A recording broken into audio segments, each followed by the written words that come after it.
For the second time this week, the matter of the TUCANO aircraft purchase approved by President Muhammadu Buhari is brought up in the Green Chamber.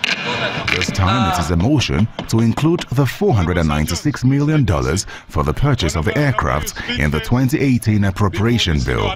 Request to include the sum of $496,374,470 in the 2018 appropriation bill.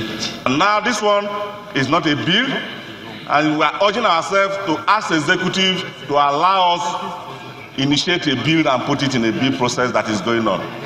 This matter ought to be thrown away. Then suddenly, the House is divided over the procedures for presentation of bills and respect for the Constitution.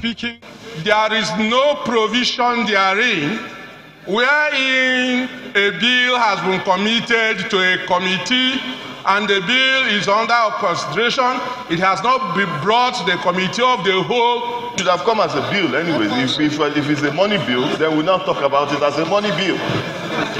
But you're bringing it as a motion for us to decide. And I mean, let's not do the wrong things and set a precedent here. But don't forget that the 2018 Appropriation Act is being worked upon.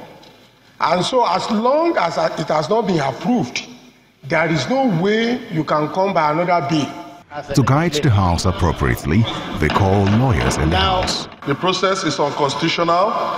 It goes against democracy, and it goes against every principle of law. I appeal to my honorable colleagues to please let reason prevail and let us discuss this issue as honorable men and women of the parliament. The Speaker halts further debate on the matter and gives his ruling. My ruling will be to still refer this matter to the Committee on Rules and Business to check the archives of the House or other parliaments elsewhere to see whether there's any precedent that we can ground this communication on, and then we'll proceed. The conversation in the Green Chamber is more about ensuring that the powers of Parliament are respected and the right precedence is set. Some of the lawmakers are clear on their stand that the money has already been spent and should not be allowed into a budget that is yet to be approved. Terry Ikumi, Channels Television News.